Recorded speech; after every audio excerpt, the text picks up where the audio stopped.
وہ کہے کہ چونکہ میں پیر صاحب ہوں تو میں نے باندھنی ہے، اس لیے یہ ماحول نہ بنائے، وہ بنائے اللہ کی رضا کے لیے۔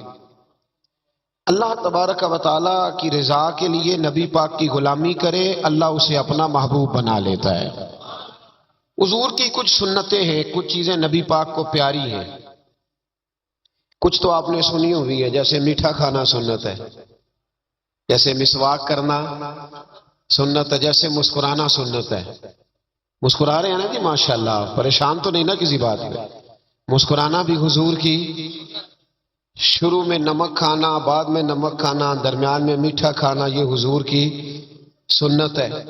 اور امامہ باندھنا نبی پاک کی، یہ چیزیں حضور کی پسند ہیں۔ نماز نبی پاک کو بڑی پسند ہے، فرمایا مجھے تمہاری دنیا کی چیزوں میں سے، دنیا کے کاموں میں سے جو کام بڑا پسند ہے وہ نماز پڑھنا ہے۔ خوشبو حضور کو بڑی پسند ہے، دودھ نبی پاک کو بڑا پسند ہے۔ یہ بھی ساری سنتیں ہیں۔ اسی طرح کی دو تین باتیں میں نے عرض کرنی ہے آپ کی خدمت میں۔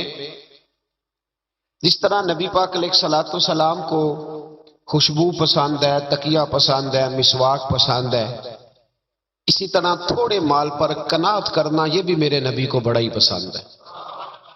تھوڑے پیسوں پہ راضی ہو جانا یہ نبی پاک کو، سادے مکان میں رہنا یہ حضور کو بڑا پسند ہے۔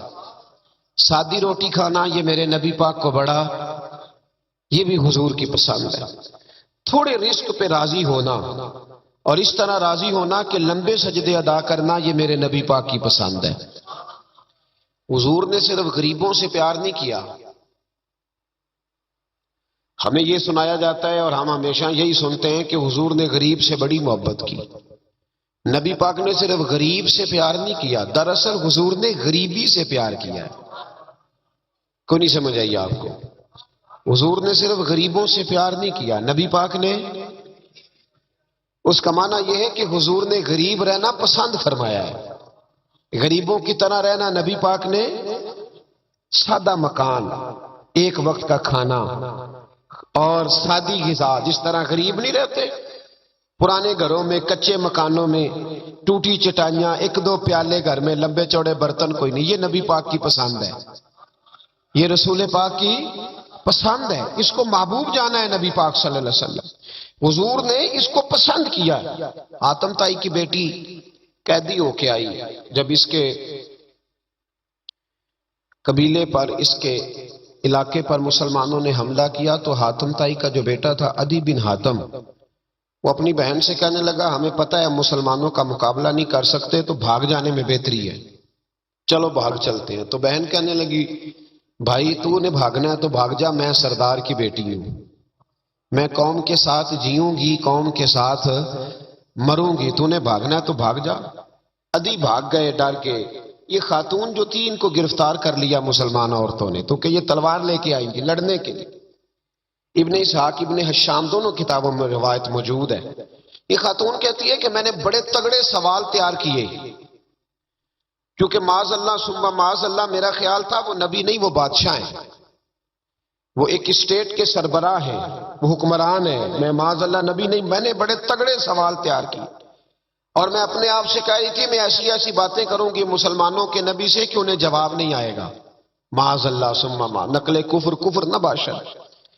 کہتی ہے میں حضور کے سامنے لائی گئی گرفتار کر کے، اور جب مجھے حضور کے سامنے کھڑا کیا گیا نا تو میرا سر ننگا تھا۔ توجہ ہے میری بات پر؟ میرا سر ننگا تھا تو میرے ذہن میں بڑے سوال تھے، میری گردن اکڑی ہوئی تھی۔ حضور نے میرا ننگا سر دیکھا تو محبوب ممبر سے اٹھے، اپنے کندھوں سے مدثر والی چادر اتاری اور حضور علیہ السلام نے حاتم طائی کی بیٹی کے سر پہ دے دی۔ بی بی کہتی ہے جب حضور کی چادر آئی تو میری اکڑی ہوئی گردن خود بخود جھک گئی نیچے کی طرف، خود بخود جھک گئی۔ سوال ابھی بھی میرے ذہن میں موجود تھے۔ اتنے میں ایک صحابی حضور کی بارگاہ میں آئے اور عرض کرنے لگے یا رسول اللہ صلی اللہ علیہ وسلم یہ کافر کی بیٹی ہے، مشرک نجس ہوتا ہے، تو میں اپنی چادر نہ دے دوں، آپ اپنی لے لیں، کافر کی بیٹی ہے۔ تو محبوب نے اس کی طرف جلال کی نظروں سے دیکھا، فرمایا خاموش ہو جا، بیٹیاں برابر ہوتی ہیں، تیاں سانجیاں ہوندیاں، بیٹیاں بولیے جی پکی بات ہے. بزرگ چپ کر جائیں، نوجوان بولے. بیٹیاں اللہ آپ کو خوش رکھے. تیاں سارے دیاں. ہاں اگر تو کسی کے گھر گندی نظر ڈالے گا تو تیرا گھر بچ نہیں سکتا. پکی بات. یہ نقد و نقد سودا ہے. جس نے اپنا گھر پاک رکھنا ہے وہ دوسروں کے گھروں کا محافظ بنے. پکی بات. بیٹیاں خبردار خبردار کسی کی بچی کی عزت سے کھیلنے کی کوشش نہ کرنا، ورنہ اللہ تبارک و تعالیٰ بڑی سخت سزا دے. بچو. وہ کہتی ہے جب حضور نے کہا نا بیٹیاں برابر ہوتی ہیں تو میرے اندر سے ایک آواز نکلی. میں نے کہا او حتم تائی کی بیٹی تو غلط تھی. یہ بادشاہ نہیں، یہ تو اللہ کے سچے رسول ہیں. بادشاہ تو سخت سزائیں دیتے ہیں. کہتے ہیں حضور میرے قریب آئے اور آ کے کہنے لگے تو سردار کی بیٹی ہے، تیرے باپ میں اچھی خصلتیں پائی جاتی تھی، بتا تیرے ساتھ کیا معاملہ کروں. کیا معاملہ؟ یہ حضور کی پسند ہے. کیا معاملہ کروں؟ تو کہنے لگی میں چاہتی ہوں مجھے آزاد کر دے. کہتی مجھے امید نہیں تھی. حضور کہیں گے ٹھہر جا، بیٹھ جا، بات کرتے ہیں، مشاورت ہوتی ہے، پھر اس کے بعد کوئی فیصلہ ہوتا ہے. کہا آزاد کر دو. کہتی حضور نے میرے کہنے پر فوراً ہی اگلا جملہ ہی نہیں کہا، فرمایا جا تو آزاد ہے. کہتی ہے میں نے ایک جملہ اور کہا، میں نے کہا میں اکیلی نہیں جاؤں گی، سارا قافلہ آزاد کرو. اب تنگی یہ داماں پہ نہ جا اور بھی کچھ مانگ. ہے آج وہ ماہل باتا اور بھی کچھ مانگ. کہنے لگی اکیلی نہیں جاؤں گی، سارا قافلہ سارا قبیلہ آزاد ہو. حضور نے فرمایا تو پتہ نہیں کیا سوچ رہی ہے، تو جہاں آئی ہے وہاں سے خالی جاتا ہی کوئی نہیں. سارا قافلہ. حضور نے فرمایا بھی اس کے قبیلے کو کھانا وانا کھلاؤ اور سارے ہی آزاد کر دو. واپس گھر گئی تو اپنے باپ کو اپنے بھائی کو بلایا، بلا کے کہنے لگی بھائی وہ بادشاہ نہیں وہ نبی ہے. بادشاہ نہیں وہ. اب تو جن کو فقیر ہونا چاہیے تھا وہ بھی بادشاہ بن گئے. بادشاہ سلامت، بادشاہ سلامت. میں رات بورے والے میں تھا. بھائی مہربانی پیسے نہ لے کے آئیے گا، باپ اپنی اپنی جگہ میں بیٹھے، یہ کام بالکل نہ کریں. اللہ آپ کو خوش رکھے، برکت دے. میں اس کو حرام نہیں کہتا، پر یہ سٹائل نظرانے کا درست نہیں، اس سے بچا کریں، ورنہ پھر وہی بندہ چنگا لگنا جنہیں پیسے لے کے آنا ہے. دوجیاں دا دل کرنا ہے ٹوری جانتے چنگے نے.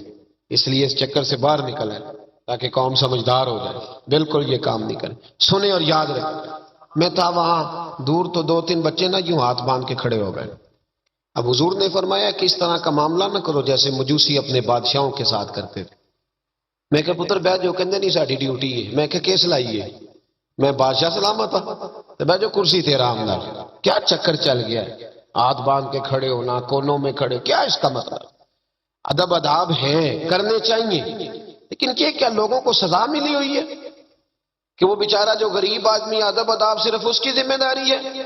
ماڑا آیا تو پیر صاحب نے ادب پہ لگا دیا اور تگڑا آیا تو خود ادب کرنا شروع کر دیا.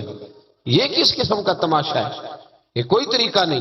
ادب آداب ہونے چاہیے لیکن غریبوں کو سزا، انہیں سزا نہ دو اگر بیچارے آ گئے ہیں تمہارے آستانہ عالیہ. بہرحال آمدام برسر مطلب کہنے لگی میں دیکھ کے آئی ہوں جو بادشاہ نہیں نبی ہے. تو ادھی کہنے لگا میں عورتوں کی باتوں پہ یقین نہیں کرتا، میں خود جا کے دیکھوں گا. میں نے کہا غریبی میرے نبی کی پسند ہے. حضور نے اللہ سے غریبی مانگ کے لی ہے. کہا یا اللہ مجھے زیادہ پیسے نہ دینا، ایک وقت کی روٹی دینا. اور حضور فرماتے رب نے اختیار دیا ہے، اگر میں چاہوں تو خود پہاڑ سونے کا بن جائے اور میرے ساتھ چلا کرے، پر میں نے اللہ سے زیادہ دولت مانگی. او بھائی دولت بڑی پیاری ہوتی تو سب سے زیادہ میرے نبی کی تجوریوں میں ہوتی. حضور نے دولت بانٹی ضرور ہے لیکن حضور نے اس سے پیار یاد رکھے. ہم تو پاگل ہو گئے پیسوں کے پیچھے بھاگ بھاگ. جو سڑک پہ ادھر جا رہا ہے وہ پیسے دینے جا رہا ہے، جو ادھر جا رہا ہے وہ لینے جا رہا ہے. پیسے کا ہی چکر ہے سارا، پیسے کا ہی چکر ہے. پیسے. ایک صاحب نے فون کیا کہنے لگے کو ٹائم دے دیں، تو میں نے کہا بس یار وقت تھوڑے دے دیں. کہتے تو خوش کر دیں گے. میں کہ مثلا تو کی کرے گا؟ کہتے جننے پیسے کہو گے لب جائیں گے. تو میں نے کہا یار ہر ایک کو بکاؤ مال نہ سمجھا کر، ہمارا بہت زیادہ ریٹ ہے تو دے ہی نہیں سکتا. کہنے لگے کون دے سکتا ہے؟ میں نے کہا دنیا میں کوئی بھی نہیں دے سکتا، ہمارا ریٹ ذرا زیادہ ہے. ہم نے اگر ریٹ مانگنا ہوا تو قیامت کے دن غوث اعظم جیلانی سے جا کے مانگیں گے یا ان سے مانگیں گے جن کے نام کی دہائی دیتے رہے ہیں. تعریف مصطفیٰ کی کرے اور نتیجہ ہم دنیا داروں سے مانگے، انہی سے لیں گے نتیجہ جن کے قصیدے ساری زندگی گائے۔ ہاں تو اس لیے چکر سے باہر آمدام برسرے مطلب ادی کہتے ہیں کہ میں خود جاؤں گا پھر جا کے دیکھوں گا۔ ادی مدینے آئے دیکھنے، اور جب بندہ کسی کو دیکھنے آتا ہے تو تنقیدی نظر سے آتا ہے۔ کہتے ہیں میں مسجد نبی میں پہنچا تو کچی زمین پر غلاموں کے ساتھ، ادھر دیکھو یہ بھی تو حضور کی سنت ہے نا جی۔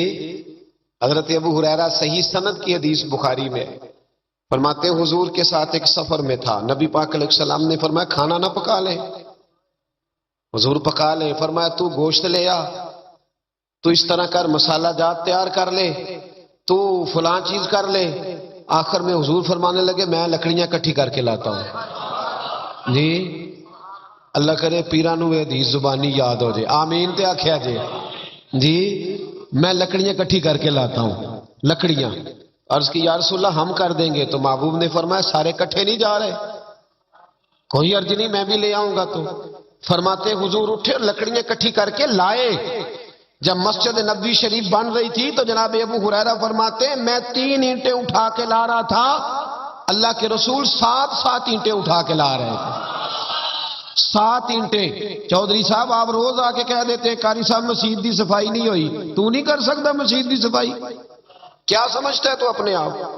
صدر بننے کا کیا مطلب ہوتا ہے کہ بندہ روب ڈالنے لگے؟ دنیا میں جو سب سے زیادہ عزت والا اور بڑا ہوتا ہے وہ وہی ہوتا ہے جو اللہ کے گھر میں جھاڑو دیا کرتا ہے۔ کیا لوگوں نے معیار بنا لیا ہے؟ یہ معیار ہے، جو قوم کا بڑا ہوتا ہے وہ قوم کا خادم ہوتا ہے۔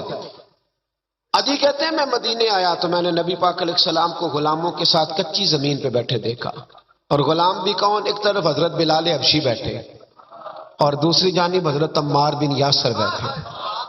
کہتے ہیں حضور بیچ بیٹھے، کھانا کھایا جا رہا ہے، اور حیران میں اس وقت ہوا جب اسی پلیٹ سے نبی پاک بھی کھا رہے ہیں اور بلال حبشی بھی کھا رہے ہیں ساتھ بیٹھ کے حضور نے۔ ادی کہتے ہیں میرے دل پہ چوٹ لگی، میں نے کہا نہیں یار، یہ بادشاہ نہیں، یہ بادشاہ جو اس طرح غریبوں کے بیچ بیٹھ کے روٹی کھائے۔ ہمارے تو بادشاہ غریبوں کے حق میں تقریر کرتے ہیں نا، ویسے ان سے پوچھو کہ اس گاؤں سے ڈنگے کا کرایہ کتنا ہے، اور پھر ڈنگے سے لالے موسے کا کتنا ہے، ان کو کوئی پتہ نہیں۔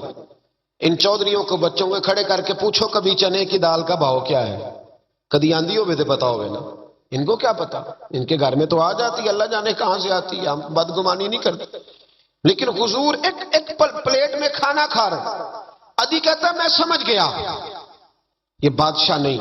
پھر میرے دل میں شیطان نے وسوسہ ڈالا، میں نے کہا مسجد کچیا ہو سکتا ہے، مکان بڑا پکا ہو، بنگلہ بڑا عالی شان ہو۔ حضور کی عادت مبارکہ تھی جب کوئی مہمان آتا تھا تو یا مسجد میں اصحاب صفہ کے ساتھ رکھتے تھے یا کسی صحابی کو دے دیتے تھے، وہ اپنے گھر لے جاتے تھے۔ ادی کہتے ہیں میں نے جب سلام کلام کیا نا، دل میں خیال تھا کہ گھر بڑا عالی شان ہوگا، تو محبوب فرمانے لگے میرے دل میں خیال ہے، دیکھیے میرے نبی کو اللہ نے کتنا علم غیب عطا فرمایا ہے۔ کہتے ہیں میرے دل میں خیال ہے، مصطفیٰ کریم فرمانے لگے یار تو یہاں نہ بیٹھ، چل میں تجھے گھر لے چلتا ہوں۔ خیال آیا مسلمان نیک و بد پہچان جاتے ہیں، اور محمد آدمی کے دل کی باتیں جان جاتے ہیں صلی اللہ ہو۔ میں بریلی شریف میں تھا، اعلیٰ حضرت کی بھائی مولانا حسن رضا خان صاحب رحمۃ اللہ علیہ، ان کے پوتے تھے شیخ الحدیث مولانا تحسین رضا خان صاحب، بڑے اچھے شاعر تھے اور نعت کی صنف سے بڑے آگاہ تھے، بڑا عمدہ مطلع کہتے تھے، مزہ آ جاتا تھا۔ تھوڑی سی مجھے بھی دلچسپی رہی شاعری سے تو میں بڑا خوش ہوتا تھا۔ ایک دن میں نے ان سے کہا کہ حضرت جی کو تازہ قطع کہے، تازہ ہونا چاہیے۔ فرمانے لگے چلو 10 منٹ کا ٹائم دو، ابھی کہہ دیتے ہیں۔ تازہ قطع کہا، کہنے لگے علم غیب رسول کے منکر اس حقیقت کو بھول جاتے ہیں، غیب مانا کہ راز ہے لیکن راز اپنوں سے کب چھپاتے ہیں۔ غیب مانا کہ راز ہے لیکن راز اپنوں سے کب چھپاتے ہیں، تازہ قطع کہا۔ ادی بن عاصم کہتے ہیں حضور مجھے لے کے چلے، جب نبی پاک گھر کی طرف لے کے چلے تو رستے میں ایک بوڑھی اماں مل گئی، پھٹے پرانے کپڑے، کہنے لگی یا رسول اللہ میں آپ کی طرف ہی جا رہی ہوں۔ ضروری کام ہے. تو حضور نے فرمایا چل تو جا رہی تھی، میں خود جو آ گیا ہوں. ادھی کہتے ہیں چوک میں اس بوڑھی نے حضور کو کھڑا کر لیا. کبھی دیکھا آپ نے اپنا وزیر چوک میں کھڑا؟ آکو اسی تے ایم پی اے کدی نہیں دیکھا، وزیر تو دور رہ گیا. چوک میں کھڑا کر لیا نبی پاک صلی اللہ علیہ وسلم. اور وہ بی بی اپنے دکھڑے سنانے لگی. کہتے قربان جاؤں وہ دیر تک باتیں کرتی رہی اور نبی پاک سنتے رہے. ادھی کہتے ہیں میرے دل پہ دوسری چوٹ لگی. میں نے کہا جو اس طرح غریبی سے پیار کرے وہ بادشاہ نہیں، وہ اللہ کے سچے رسول ہیں. حضور مجھے گھر لے گئے. جناب سیدہ طیبہ طاہرہ حضرت عائشہ صدیقہ رضی اللہ تعالی عنہا کے حجرے میں. اور حضور جب اندر لے گئے تو ایک چٹائی پڑی ہے کھجور کی چھال کی، وہ بھی پھٹی ہے دو جگہ سے. ایک مٹکا، دو پیالے، ایک تکیہ جس میں کھجور کی چھال بھری ہوئی ہے. کہتے حضور مجھے لے گئے. میں نے محبوب کا وہ مکان جنت نشان، میں نے وہ مکان دیکھا جہاں حضرت جبریل حاضری دینے آیا کرتے. میں نے وہ مکان دیکھا جس کے دروازے پہ 70 ہزار فرشتے ڈیوٹی کرتے. میں نے وہ مکان دیکھا. کہتے میں حیران ہو گیا. حضور مجھے بٹھا کے گئے دوسرے کمرے میں، اور وہاں سے حضور سرکہ لائے، کھجورے لائے، تھوڑا سا کھانا لائے. کہتے میرے سامنے رکھا. اب میں نے اس کھانے کی سادگی کو بھی دیکھا. لگے جو مزدور شاہ ایسا، نہ دھن نہ دولت سربراہ ایسا، فلک نشیں کا زمین پہ گھر ہے، میرا پیغمبر عظیم در ہے. کہتے حضور صلی اللہ علیہ وسلم نے کھانا دیا تو حضور کی وہ سادگی. ادھر دیکھیں، اس بندے میں سادگی نہیں نہ ہوتی، اس میں اپنائیت نہیں ہوتی. آپ کو سمجھ آئے تب بھی ٹھیک ہے، نہ آئے تب بھی ٹھیک ہے، پر میں آپ کو بڑی بات سمجھا رہا ہوں. جس میں سادگی نہیں ہوتی اس میں اپنائیت. وہ تو دیکھتا ہے کہ اس کے کپڑے اس قابل ہے کہ نہیں، میرے سینے سے لگ بھی سکتا ہے کہ نہیں. اس میں اپنائیت. جو لوگ سادے نہیں ہوتے ان کے زیادہ رشتے نہیں ہوتے، ان کا لوگوں سے زیادہ پیار، اس لیے کہ وہ تو انتظار کرتے ہیں، کہتے ہیں میرے نال دی جتی پائے گا تو میرے نال ٹرے گا. جو سادے ہوتے نا، سادے جو لوگ غریب پرور ہوتے، ان کے رشتے بڑے پیار، بڑا محبتیں بڑی، زمانہ ان سے بڑا وابستہ ہو جاتا ہے، اس لیے کہ وہ لوگوں کے قریب آ جاتے ہیں. وہ نیچے اتر کر لوگوں سے ملتے گلتے. وہ یہ نہیں دیکھتے میرا قد کتنا بڑا ہے، وہ یہ دیکھتے ہیں یار سامنے والے کا پیار مجھ سے کتنا ہے. وہ نیچے اتر کر لوگوں سے. کہتے ہیں نبی پاک علیہ الصلوۃ والسلام نے بڑا سادہ سا مجھے کھانا دیا. جب میں کھا چکا تو حضور فرمانے لگے سارا کچھ تو آپ نے دیکھ لیا، کیا پروگرام ہے، کب جانا ہے؟ آپ نے دیکھ لیا سارا کچھ، اگلا پروگرام بنائے. تو ادھی کہتے میں دور بیٹھا تھا، میں اٹھ کے قریب آ گیا. میں نے کہا محبوبہ اب کہاں جانا ہے، مجھے کلمہ پڑھائے، میں مسلمان ہونا چاہتا ہوں. یہ غریبی حضور کی پسند ہے. تھوڑے پہ گزارا کرنا سیکھو. پتہ ہے دنیا میں سب سے زیادہ سکھی کون بندہ ہے؟ وہ بندہ سکھی ہے جسے اللہ نے جو دیا ہے نا وہ اس پہ راضی ہو گیا ہے. وہ بندہ بڑا سکھی ہے. جو دائیں بھی دیکھتا ہے بائیں بھی دیکھتا ہے، کسی کی کار دیکھتا ہے، کسی کی ہیوی بائک دیکھتا ہے، اور ٹینشن میں رہتا ہے. سکھی رہنا چاہتے ہو تو جو اللہ نے دیا اس یہ حضور کی پسند ہے. دوسری بات، معاف کرنا میرے نبی کو بڑا ہی پسند ہے.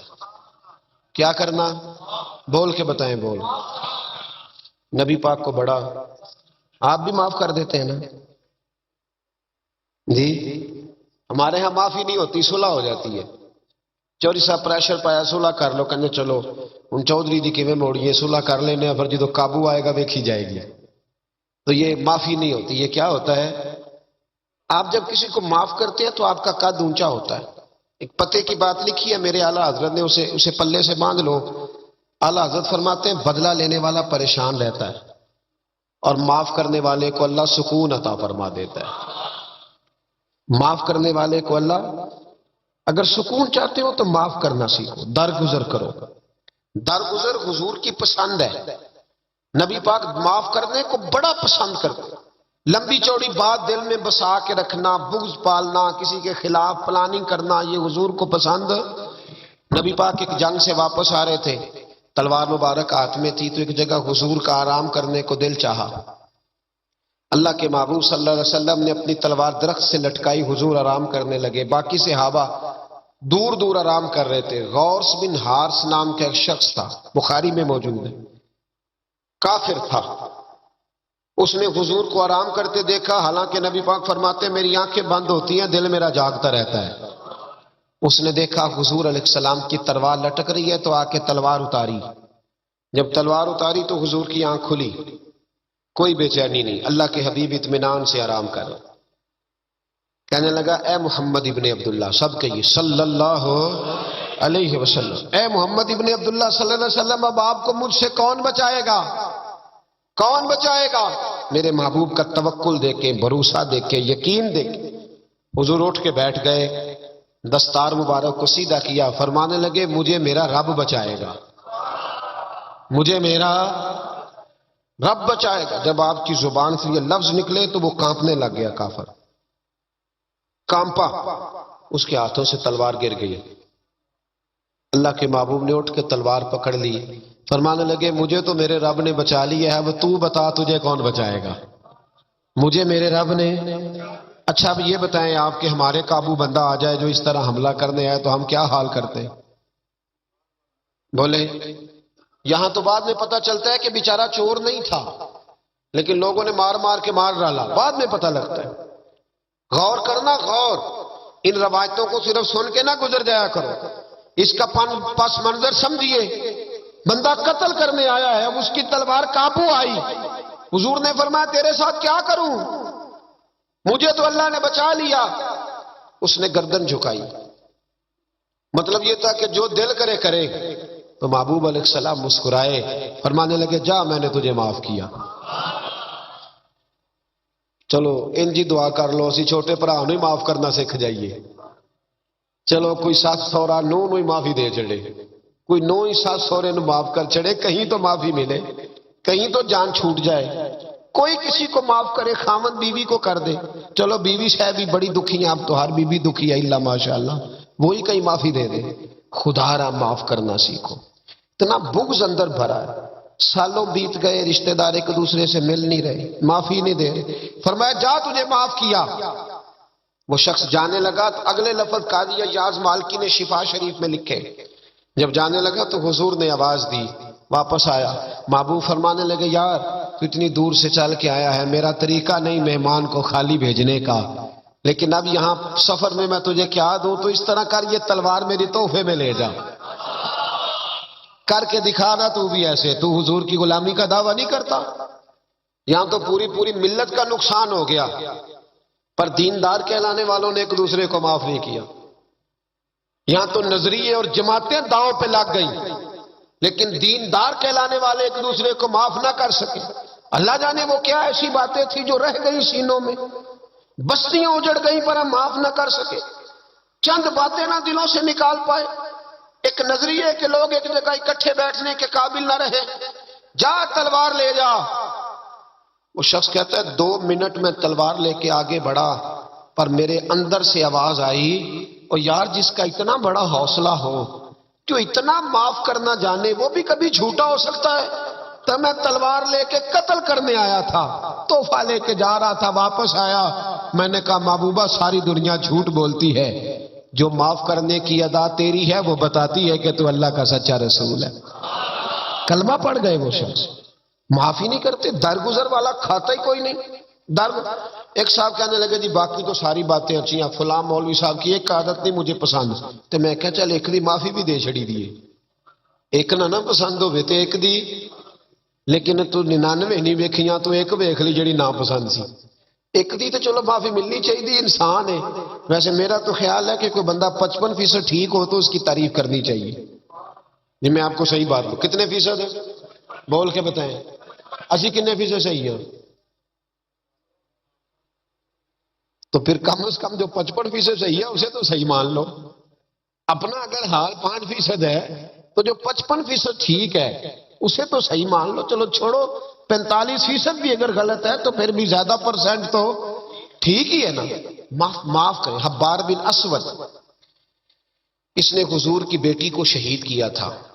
بیٹیاں بڑی پیاری ہوتی ہیں، یہ بیٹی جو ہوتی ہے نا یہ دل کا سکون ہوتی ہے، بڑی پیاری، اور بیٹیوں کا سکھ انسان کو جوان کرتا ہے، ان کا دکھ بندے کو بوڑھا کر دیتا ہے۔ حبار بن اسود نے نبی پاک کی بڑی شہزادی حضور کی چاروں بیٹیوں نے دین کے لیے بڑی قربانیاں دی ہیں. ہمارا تو پراپوگنڈا ہے نا، جدھر دنیا چل گئی بہرحال اس میں کوئی شک نہیں کہ عظمت زیادہ سیدہ فاطمہ کی ہے، پیار زیادہ حضرت فاطمہ سے کیا گیا ہے. لیکن حضور کی بیٹیاں کتنی ہیں؟ بولے ہمارے ہاں بس وہ نقیب بھی کہتا ہے اور میں پڑھن لگا حضرت فاطمہ دی منقبت، میں کہ پہلیاں تیناں بھی پڑھا پہلا. میں مولا علی کی منقبت پڑھنے لگا ہوں. حضرت علی کا بغض کفر ہے، نفاق ہے، ان کا پیار ایمان ہے، پر باقی تین کی بھی شان بیان کرنا وہ کوئی نہیں تو انہوں ہم دی کسے نوں بھی. ادھر کیوں نہیں جاتے؟ بیاں ہو کس زبان سے مرتبہ صدیق اکبر کا کہ محبوب خدا محبوب ہے صدیق اکبر کا. لٹایا راہ حق میں گھر کئی بار اس محبت سے کہ لٹ لٹ کر حسن گھر بن گیا صدیق اکبر کا. کیوں نہیں آتی؟ بڑی بیٹی تھی سیدہ زینب، بڑی شہزادی، مکے سے مدینے آ رہی تھی، گھوڑے پہ بیٹھی تھی، پیٹ میں بچہ تھا. حبار بن اسود نے گھوڑے کو کچھ چیز لگا دی، چبھو دی، گھوڑا تیز دوڑا. میرے محبوب کی بڑی شہزادی گھوڑے سے گری، پیٹ میں بچہ تھا، تکلیف ہوئی، کتنے مہینے بیمار رہی، حمل بھی ضائع ہوا، اور سیدہ زینب وصال بھی کر گئی. جب ان کا انتقال ہوا تو روایت حضرت ابو ہریرہ کی موجود ہے، فرماتے میں نے حضور کی ساری داڑھی کو آنسوؤں سے بھرے ہوئے دیکھا. محبوب پریشان ہوئے ان کے وصال، دکھ ہوا حضور. وہ قاتل حبار بن اسود فتح مکہ کے موقع پر چہرے پر نقاب پہن کے آ گیا اور حضور کے سامنے کھڑے ہو کے کہنے لگا یا رسول اللہ کو بہت بڑا دشمن بھی آئے تو معاف کر دیتے ہو، بہت بڑا دشمن بھی. میرے نبی پاک نے فرمایا حبار چہرے سے کپڑا ہٹا، بیٹیاں بھولا نہیں کرتی، پر تو کلمہ پڑھ میں تجھے بھی معاف کرنے کو تیار ہوں. تیرا حوصلہ کدھر ہے؟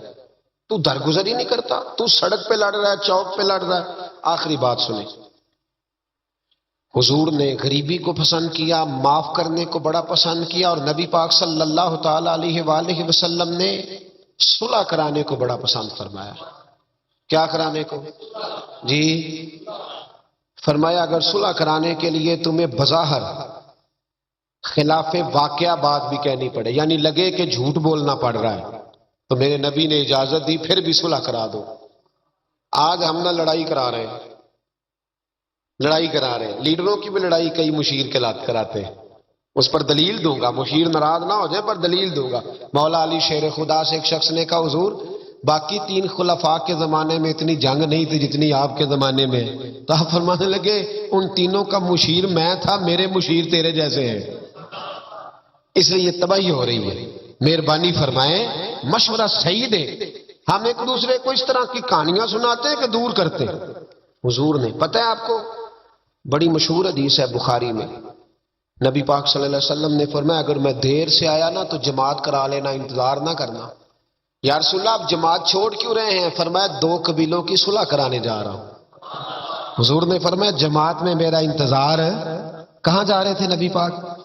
بولے سن لو حدیث مسند امام احمد بن حنبل میں، فرمایا 2 مسلمانوں کی صلح کرا دے، اللہ تجھے 2 حج اور 2 عمرے کا ثواب عطا فرمائے گا. 2 حج اور چلو یہ پھول نہیں پہنے، کسی استقبال نہیں کرنا، کسی فوٹو نہیں دینی کہ حج ہی ہو گیا ہے، لیکن حج ملے گا ضرور، اس لیے کہ میرے نبی نے وعدہ فرمایا ہے. لوگوں کو قریب کرنے کا سبب بنے، قریب کریں، لڑائیاں نہ کریں، صلح کریں، مہربانی کریں، اتحاد کی بات کریں. ایک دوسرے اگر 2 بھائی آپس میں ناراض ہیں تو ان کے اندر قربتیں پیدا کریں، کہیں کہ ان کی صلح ہو، انہیں قریب کرائیں، ان کے ساتھ محبت کے رشتے قائم کرائیں. ہم لڑائی کرا کے لوگوں کو اپنے ساتھ سیٹ رکھنا چاہتے ہیں. کبھی سنتے نہیں آپ کہ مدینے سے جو لوگ آئے اور جو مکے سے جو لوگ مدینے آئے اور جو مدینے میں رہ گئے حضور نے بھائی بھائی بنا دیے. فرمایا بھائی بھائی بن جاؤ. حضور نے ایسے رشتے قائم کیے کہ وہ ساری زندگی قائم رہے. تو لوگوں کو لڑانے کا سبب کیوں بنتا ہے؟ لوگوں کو ملائیں، یہ حضور کی پسند ہے. 3 باتیں میں نے عرض کی ہیں. غریبی نبی پاک کی پسند ہے، معاف کرنا حضور کی، صلح کرانا نبی پاک کی. ان تینوں حضور کی سنتوں پر عمل کریں. ملے گا کیا؟ اللہ ہمیں اپنا محبوب بنا لے گا. جب ہم یہ کام کریں گے تو پھر رب ہم سے محبت فرمائے گا. انسان کی زندگی نفع بخش اس وقت ہوتی ہے جب وہ اللہ تعالیٰ کے احکامات پر عمل کرتا ہے۔ خوبصورت آدمی، پڑھا لکھا آدمی، سمجھدار آدمی، زمیندار آدمی، جائیداد والا، وہ کامیاب اس وقت ہوتا ہے جب وہ اللہ رسول کی بارگاہ میں مقبول ہوتا ہے جل شانہ وصلی اللہ تعالی علیہ وسلم۔ اپنا اپنا معیار ہر انسان نے بنایا ہوتا ہے کامیابی کا۔ کچھ لوگوں کا خیال یہ ہوتا ہے کہ بچے میرے پڑھ گئے، اپنی اپنی جگہ پہ سیٹ ہو گئے، میں اب بڑے سکون میں ہوں۔ کچھ کی رائے یہ ہوتی ہے کہ میں نے سب بچے بچیوں کا بیاہ کر دیا ہے، گھر میرا بن گیا ہے، اب میں بڑے آرام میں ہوں، قرار میں ہوں، سکون میں ہوں۔ تو اپنی اپنی رائے ہوتی ہے، لیکن حقیقت وہ ہے، اصل وہ ہے جسے اللہ کے قرآن نے بیان کیا۔ اللہ کریم نے فرمایا والعصر، اے محبوب علیہ السلام ہمیں آپ کے زمانہ مبارکہ کی قسم ہو، ان الانسان لفی خسر، فرمایا بے شک انسان خسارے میں، نقصان میں۔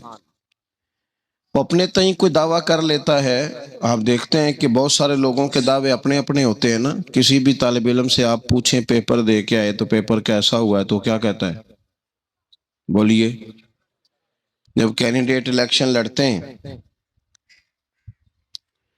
تو رات کو جب وہ سوتے ہیں تو سارے جیت کے ہی سوتے ہیں، ان کو سب یہی کہتے ہیں کہ لوگ سارے تیرے ساتھ ہی ہیں۔ حالات، یہ جتنے بادشاہ حکمران ہوتے ہیں ان کے بگڑنے کی بنیادی وجہ ہوتی ہے کہ یہ خوش فہمیوں میں مبتلا ہوتے ہیں۔ ہم میں سے بھی ڈھیر سارے لوگ ہیں جو خوش فہمیوں میں مبتلا ہیں۔ کچھ کہتے ہیں جناب ہماری نسبت بڑی تگڑی ہے، بھئی نسبت تو امام حسین سے تگڑی تو کسی کی نہیں نا، تو ساری رات نماز پڑھتے تھے، روزے رکھتے تھے، اللہ کو یاد کرتے تھے۔ آپ خالی نسبت پر بیٹھ کر عمل چھوڑ جائیں تو یہ کیسے ممکن ہے؟ تو اپنے اپنے تئیں لوگوں نے معیار کامیابی کے قائم کر لیے ہیں۔ اللہ فرماتا ہے کہ محبوب مجھے قسم ہو زمانے کی، انسان نقصان میں۔ یہ دن بدن جو وقت گزار رہا ہے تو اس کا نقصان، اس کا خسارہ، اس کا گھاٹا بڑھتا جا رہا ہے، روز نقصان میں۔ کتنا کتنا عمر کا حصہ لوگوں نے ضائع کر دیا، کتنے کتنے بہترین لوگ تھے لیکن روزی روٹی کے پیچھے وقت سارا برباد ہو گیا۔ یہ رزق حلال کے لیے دوڑ دھوپ ہو وہ تو بڑی بات ہے، لیکن تکبر کے لیے اور خواہشات، بیجا خواہشات کی تکمیل کے لیے، ایک دوسرے سے آگے بڑھنے کے لیے بڑا وقت ضائع کیا لوگوں نے۔ اچھا کوئی بھی نہیں جیتا، خاندانوں میں بھی کوئی نہیں جیتا، برادریوں میں بھی کوئی نہیں جیتا، پر لڑائی ساری زندگی کی ہے، میں نے آگے گزرنا، میں نے آگے، حالانکہ کوئی کسی کو جیتنے دیتا ہی نہیں۔ اپنے اپنے تئیں لوگوں نے معیار قائم کیے کامیابی کے۔ اللہ فرماتے ہیں بے شک انسان نقصان میں ہے، لیکن جس میں 4 خوبیاں پائی جائیں، ادھر دیکھو میری طرف، جس میں 4 خوبیاں پائی جائیں، اللہ کا قرآن کہتا ہے وہ بندہ کامیاب ہو جاتا ہے۔ 4 خوبیاں اس کے اندر ہو، کون کون سی؟ الا الذین آمنوا، سب نقصان میں نہیں سوائے ان لوگوں کے جو ایمان لائے۔ سب سے پہلے کیا کرے؟ ایمان ہو اس کے پاس، مضبوط ایمان، وعملوا الصالحات، اور ایمان بھی لائے اور نیک کام بھی کرے، اور صرف نیک کام نہ کرے، وَتَوَاصَوْا بِالْحَقِّ، لوگوں کو حق بات کی نصیحت بھی کرے۔ اور ظاہر ہے سچ بولے گا، حق بولے گا تو بڑے لوگوں کے مفادات کو ٹھیس پہنچے گی، کچھ لوگوں کو تکلیف بھی ہوگی، تو اب جب تکلیف ہوگی تو پھر مصیبت بھی آئے گی۔ تو اگر حق بات کہنی ہے تو پھر کیا کرے؟ وَتَوَاصَوْا بِالصَّبْرِ، اور ایک دوسرے کو صبر کی بھی وصیت کرے۔ 4 چیزیں پائی جائیں، ایمان، اعمال صالحہ، حق کی نصیحت، اس رستے میں آنے والی تکلیف پر صبر۔ اگر یہ 4 چیزیں میسر آتی ہیں تو اللہ کا قرآن کہتا ہے بندہ کامیاب ہے، اور اگر یہ 4 چیزیں نہیں تو پھر کوئی بندہ جتنا مرضی دعویٰ کرے، جتنا مرضی شور کرے، جتنا مرضی اعلان کرے، وہ کامیاب ہو سکتا۔ سب سے پہلے تو اپنا ایمان پکا کریں. یہ جو کچی پکی باتیں کرتے ہیں نا لوگ، بھائی مسلمان جو ہوتا ہے نا، مسلمان وہ لوارث نہیں ہوتا، وہ وارث والا ہوتا ہے. اس کا رب ہر وقت اپنی رحمت سے اس کی حفاظت کرتا ہے. مسلمان ہر وقت نبی پاک علیہ السلام کے نگاہ کرم میں رہتا ہے. اسے کمزور باتیں نہیں کرنی چاہیے کہ میرے کو پیچھے چڑھ گیا تو پتہ نہیں کیا ہو جائے گا، برادری مخالف ہو گئی تو پتہ نہیں کیا ہو جائے گا، سچ بول دوں گا تو لوگ پتہ نہیں مجھے مار دیں گے. ایسا ہو نہیں سکتا. چھری حضرت ابراہیم چلائیں بھی نا تو حضرت اسماعیل کے حلق پہ چلنا اس نے تب بھی ہے جب اللہ حکم کرے گا، تو اللہ کی حکمت ہوگی. حکمت الہی ہوتی ہے تو کوئی کام ہوتا ہے، ورنہ ہوتا تو اپنی طبیعت میں مضبوط ایمان، توکل، اللہ پہ بھروسہ، مضبوطی افکار کی، کچی باتیں نہیں. جو لوگ کمزور ذہن رکھتے ہیں ساری زندگی فیصلہ ہی نہیں ہوتا، کوئی ڈرتے رہتے ہیں، سہمے وقت گزارتے ہیں. اپنے آپ کو فکری، یہ جو ایمان ہوتا ہے یہ بندے کو طاقتور کرتا ہے، بندہ مضبوط ہو جاتا ہے. مجھے بتائیے نا، جب ایمان پکا ہو کہ روزی دینے والا اللہ ہے تو پھر بندہ کسی مالدار آدمی کے پیچھے کبھی بھاگتا ہے؟ کبھی کسی بڑے آدمی سے ڈرتا ہے؟ جب اسے پتا ہو کہ عزت اور ذلت اللہ کے دست قدرت میں ہے، پھر وہ سیاستیں، سازشیں یہ کام کرتا ہے. تو پہلے تو مضبوطی ایمان درکار ہے ہمارے بچوں کے اندر، ہمارے مزاجوں کے اندر. جب تک وہ مضبوطی ایمان، حضرت مولا علی شیر خدا کرم اللہ تعالی وجہہ الکریم ایک دفعہ بڑے علیل ہو گئے، کمزوری آ جاتی ہے، بندہ بیمار ہو جاتا ہے. تو ہمارے ہاں بیمار لوگ بعض اوقات ایسا جملہ بولتے ہیں جو کفر کے زمرے میں چلا جاتا ہے. آپ پریشان ضرور ہیں، تکلیف میں ضرور ہیں، لیکن آپ بات وہی کریں گے جو شریعت اجازت دیتی ہے. حضرت علی شیر خدا شدید علیل تھے. ایک صحابی تیمارداری کرنے گئے تو حضرت مولا علی کا چہرہ دیکھ کے پریشان ہو گئے، کہنے لگے آپ تو بڑے سخت علیل ہیں، اللہ خیر کرے، اللہ تعالیٰ آپ کو صحت دے. تو حضرت علی کہنے لگے تو فکر نہ کر، مجھے اس بیماری سے کچھ بھی نہیں ہوگا.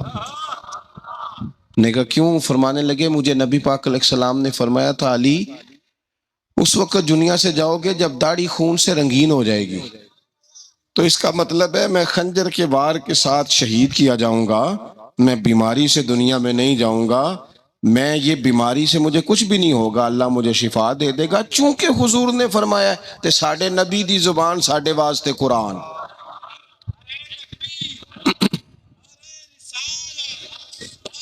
تو سب سے پہلے تو اپنے ایمان کے اندر، توکل کے اندر مضبوطی پیدا کریں. مسلمان دیکھو نا، نماز پڑھنے سے روزی میں برکت ہوتی ہے کہ نہیں؟ ویسے جو چوپ ہے ان کی بھی ہوتی ہے کہ نہیں؟ نماز پڑھنے سے روزی میں برکت ہے. تو پھر اس کا مطلب یہ ہے کہ جب ٹائم آئے نا نماز کا تو گاہک جتنے مرضی کھڑے ہوں پھر دکان بند کرنی چاہیے، پھر نماز پڑھنی چاہیے، کیونکہ روزی تو اللہ نے دینی ہے، گاہکوں نے تو دینی. تو سب سے پہلے ضروری ہے مضبوطی ایمان. میری طرف دیکھیں جی، آپ ویڈیو ضرور بنائیں پر میری طرف بھی تو دیکھیں نا جی. اللہ آپ کو خوش رکھے. موبائل اللہ تو مہنگے دے وے پر ساری دیڑی یہ کام تری نہ کروں. آپ بنائیں ضرور، میں ویڈیو بنانے سے منع نہیں کرتا، سارے بنائیں بے شک، پر دیکھیں میری طرف، میری بات پر غور کریں. دوستو مضبوطی ایمان، توکل، اللہ کی ذات پر بھروسہ. آپ کبھی میدان کربلا کا پورا نقشہ اپنے سامنے رکھیں نا، پورا نقشہ. دو چیزیں ہیں، امام حسین کو نظر آ رہا ہے اب شہادت ہو جائے گی، اتنی بڑی فوج آئی ہے، خدا کی حکمت کے تقاضے سمجھ میں آ رہے ہیں، حالات کیا ہوں گے سمجھ آ رہی، پر ایک لمحے کے لیے بھی ان کا توکل کمزور نہیں ہوا. اپنے رب پر جو مضبوط بھروسہ ہے، مضبوط. سیدہ طیبہ طاہرہ حضرت فاطمہ الزہرا رضی اللہ تعالی عنہا نا اونٹ کے بالوں کی بنی ہوئی چادر اوڑھ کر چکی پیس رہی تھی.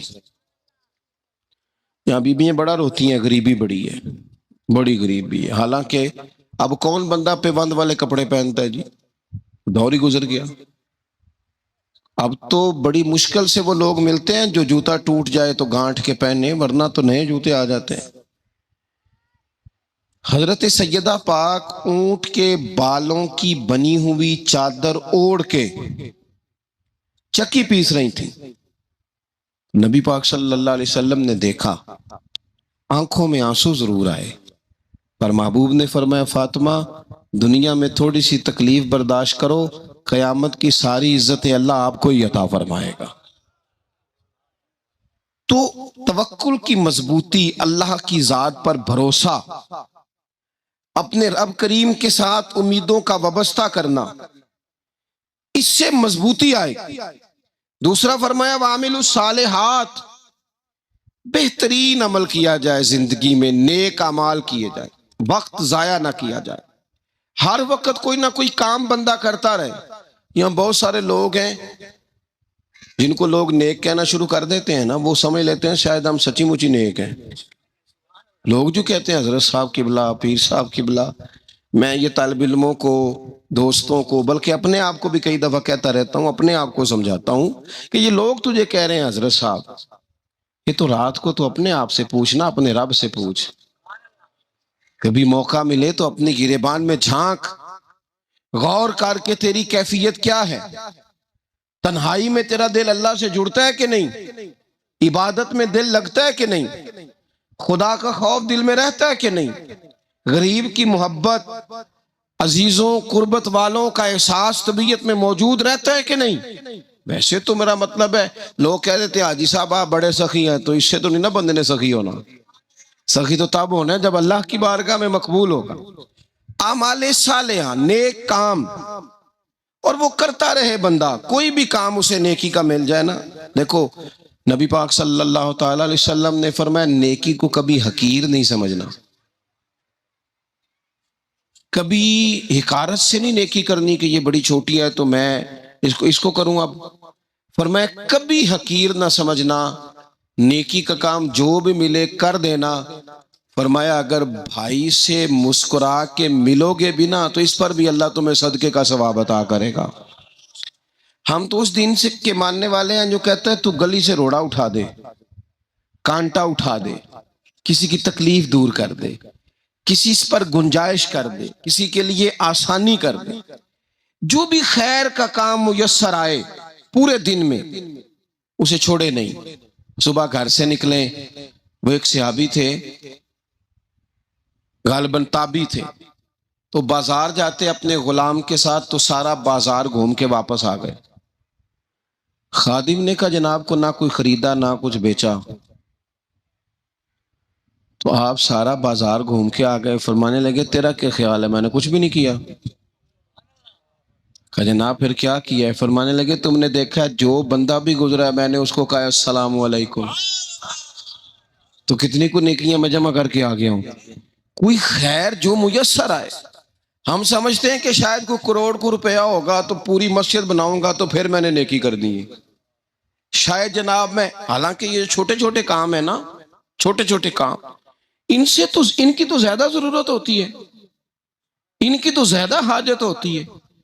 کوئی آپ رستے میں گزر رہے ہیں تو نیچے کوئی کھڈا بنا ہوا ہے تو اس پر ہم کیا کرتے ہیں؟ گاڑی میں بیٹھ کے تبصرہ کرتے ہیں اے روڈ کھورے کدوں بننا ہے.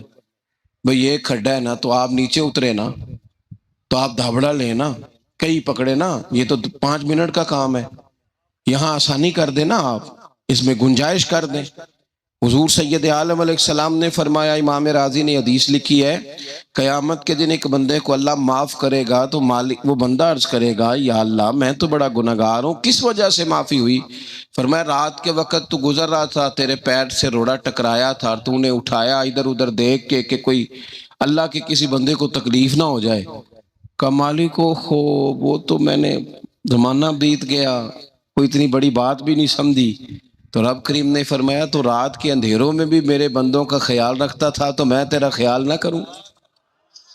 کوئی عمل ہمارے ہاں لوگ کوئی کام نہیں کرتے، بالکل نہیں، کوئی کام نہیں، نہ بڑے نہ چھوٹے نہ سمجھدار نہ ان پڑھ، کچھ بھی نہیں. نشستن گفتن برخاستن، بیٹھو راج کے گپے مارو، تبصرے کرو فلانا کچھ نہیں کر رہا، فلانا کچھ نہیں کر رہا، اس کے بعد اٹھ کے چلے جاؤ. کچھ کریں وعملوا الصالحات، نیکیاں جمع کریں زندگی میں، خزانہ بنائیں، خزانہ، اپنی ڈیوٹیاں، اپنی ذمہ داریاں پوری کریں، ہر وقت کام، ہر وقت ذمہ داری، ہر وقت ڈیوٹی۔ دیکھیں نا امام حسن اور حسین، ان کی آپ کبھی زندگی کا مطالعہ کریں، فرض نماز کے علاوہ 100 رکعت نماز نفل روز پڑھنی ہے، پتہ کرنا ہے غریب کہاں کہاں ہیں، ان کا خیال رکھنا ہے، اور نیرے پیسے نہیں دینے۔ ہمارے لوگ غریبوں کو پیسے ضرور دیتے ہیں، عزت نہیں دیتے، ان کو 4 پیسے کی مدد ضرور کر دیتے ہیں، پر عزت نفس کا خیال نہیں رکھتے۔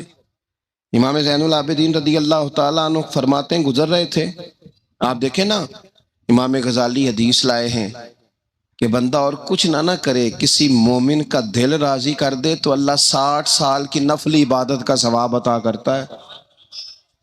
دل بدستاور کے حج اکبر است، از ہزارہ کعبہ یک دل بہتر است۔ کسی کا دل خوش کر دینا، اس کو راحت دے دینا، اس کو قرار دے دینا، اس کے لیے کوئی ایسا سامان کر دینا کہ بندہ مطمئن ہو جائے، سکون ہو جائے۔ یہ ہمارے ہاں جو لوگ ہوتے ہیں نا سرکاری ملازمین، ڈیوٹیوں والے، ان کی طبیعتوں میں تلخی ہوتی ہے۔ یہ اگر صرف پیار کرنے لگ جائے نا، سے وابستہ لوگ میرے احباب میں سے ہیں، تو میں ان سے کہتا ہوں کہ شفا تو اللہ نے دینی ہے، چلو تم دعائی تو ہنس کے دیا کرو نا، تم آنے والے کی بات تو توجہ سے سنو۔ وہ بیچارہ اپنی بات، ہمارے ایک بزرگ تھے تو تعویذ لکھا کرتے تھے، بڑے عالم تھے، مجھے کچھ تھوڑی سی نا میرے دل میں ان کے بارے میں خفگی رہتی تھی کہ آپ اتنے بڑے عالم ہیں، آپ کتاب لکھیں، آپ تعویذ لکھ رہے ہیں، اور پھر لوگوں نے کمائی کرنی ہوتی ہے، آپ تو مفت دیتے ہیں سارا کچھ، اتنی لمبی ڈیوٹی، سارا دن بیٹھے رہتے ہیں آپ اور لکھتے تعویذ ہیں، پڑھائیں آپ۔ میں نے ایک دن ان سے گزارش کی، میں نے کہا شیخ آپ بڑے آدمی ہیں، جن لوگوں کو اللہ نے رسوخ فی العلم عطا فرمایا ہوتا ہے ان میں سے آپ، اللہ نے آپ کو پختگی دی ہے، علم میں شعوری عالم میں، آپ سارا دن تعویذ۔ فرمانے لگے یار میں تعویذ نہیں لکھتا، اصل مسئلہ یہ ہے کہ جو تعویذ لینے آتا ہے وہ اپنا سارا دکھ سناتا ہے، تو میں تعویذ نہیں لکھتا، میں نا بس لوگوں کے کلیجے ٹھنڈے کرتا ہوں۔ میں کسی کا، اب تو بچوں کے پاس ٹائم ہی نہیں، وہ تو ابا کا دکھ نہیں سنتے، بالکل نہیں، وہ تو ڈھونڈتے ہیں کوئی کونا ملے تو جا کے موبائل دیکھیں، تو بیٹھتے ہی نہیں۔ اماں کہہ رہی ہوتی ہے کہ پتر کو 10 منٹ میرے پاس بھی بیٹھا کر، لیکن پتر مصروف بڑا ہے، ویڈیو چڑھانی ہے اس نے، ٹک ٹاک بنانا ہے اس نے نئی تصویر چڑھانی ہے۔ ہم الجھ گئے ہیں، یہ چیزیں انسان کو نفسیاتی طور پر کمزور کر دیتی ہیں۔ جو لوگ زیادہ یہ کام کرتے ہیں ان کے حافظے کمزور ہو جاتے ہیں، وہ الجھ جاتے ہیں، انہیں پتہ نہیں ہوتا رات میں نے کیا کہا تھا، صبح میں کیا کہہ رہا ہوں۔ ہر وقت نہیں، ضرورت کے وقت، ہر ٹائم نہیں، مخصوص اوقات میں۔ حضرت امام زین العابدین رضی اللہ تعالیٰ عنہ فرمانے لگے، ہم گزر رہے تھے، امام حسین ساتھ تھے، تو رستے میں نا کچھ غربا، غریب لوگ بیٹھ کے کھانا کھا رہے تھے، کہتے ہیں ہماری ان پر نظر پڑی، تو انہوں نے حضرت امام حسین رضی اللہ تعالیٰ عنہ سے کہا حضور آئیے تشریف لائیے کھانا کھائیے۔ وہ ضروری نہیں ہوتا آپ کو سب کا کھانا پسند ہی آئے، ٹیسٹ اپنے اپنے ہوتے ہیں، یہ ضروری تو نہیں۔ کھانا پسند نہ بھی آئے تو دل تو پھر بھی راضی رکھنا چاہیے نا۔ قربان جائیں نبی پاک نے کس طرح ہماری تربیت کی۔ حضرت عائشہ صدیقہ رضی اللہ تعالیٰ عنہ فرماتی ہیں کریم محبوب کا میں نے یہ طریقہ دیکھا کہ اگر کھانا ناپسند ہوتا تو چھوڑ دیتے، پر کبھی اس میں سے نقص نہ نکالتے، عیب جوئی نہ کرتے۔ گرمی کے موسم میں کھڑی ہے بیچاری خاتون، اور کتنی مشقت سے اس نے کھانا بنایا، اور کتنی گرمی سہی ہے چولہے کے سامنے، لیکن صاحب وہ کھانا رکھا ہے تو وہ کہتے ہیں یہ تو کی پکایا ہے، وہ کھانے والی چیز ہے بھئی، اس طرح کرنا، اب جو اگلی انڈی ہے وہ تو پکا، نہ تو کھڑا ہو، یہ پتہ چلے یہ کام کتنی مشقت کا ہے۔ زندگی میں کچھ تھوڑا سا دوسروں کا خیال رکھنا یہ بھی تو دین کا حصہ ہے نا۔ آپ اپنی زندگی میں ہمیشہ اپنے لیے سوچیں، کسی اور کا سوچیں ہی نہ۔ تو میرے عزیز یاد رکھیں گے آپ، امام زین العابدین کہتے ہیں نبی پاک صلی اللہ تعالی علیہ وآلہ وسلم نے نا حضرت امام علی مقام کی، امام حسن اور حسین کی اس طرح سے کچھ تربیت فرمائی تھی کہ غریب پروری ان کے اندر رچ بس گئی تھی، مزاج بن گیا تھا۔ وہ غربا بیٹھے تھے دسترخوان بچھائے سڑک کے کنارے، تو امام حسین گزرے تو انہوں نے آواز دی، امام صاحب روک گئے، کہنے لگے حضور تھوڑی روٹی نہیں کھا لیتے ہمارے ساتھ؟ تو امام صاحب آ گئے، نیچے بیٹھ گئے غریبوں کے ساتھ۔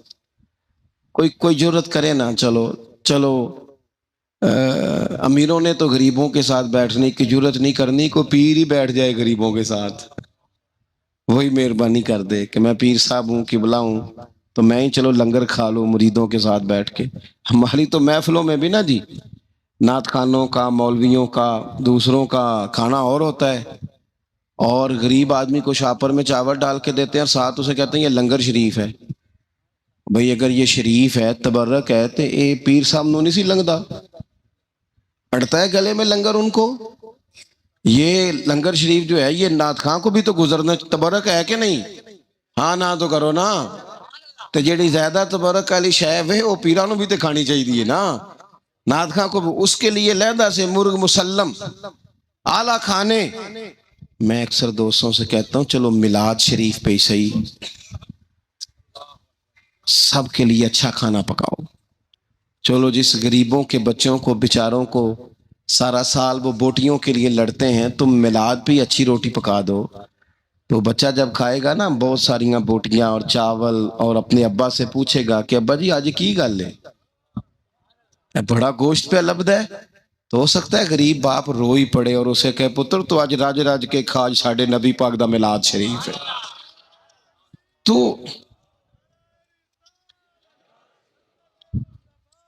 تو امام حسین رضی اللہ تعالیٰ عنہ نا آ کے غریبوں کے بیچ بیٹھ گئے زمین پہ، انہوں نے کہا کھائیے، تو وہ جس طرح وہ کھا رہے تھے نا سادے برتنوں میں سادے، امام حسین کھانا کھانے لگ گئے۔ میں نے کہا خیر کا کام کوئی بھی ملے اسے ضائع، چلو اور کچھ نہیں کر سکتے تھے، کسی کو سڑک ہی پار کرا دے نابینا کو، چلو اور کچھ نہیں کر سکتے تو آپ کو پتا ہے کہ سامنے والا بوجھ لے کے گزر رہا ہے، آپ تھوڑا سا ہٹ جائیں روڈ سے، اسے گزر لینے دیں، کوئی تو کام زندگی میں کوئی ارادہ تو خیر کا بندہ کرے۔ امام حسین بیٹھ گئے، ان کے ساتھ روٹی کھائی، تھوڑی دیر کے بعد اجازت لی، فرمایا جاؤں؟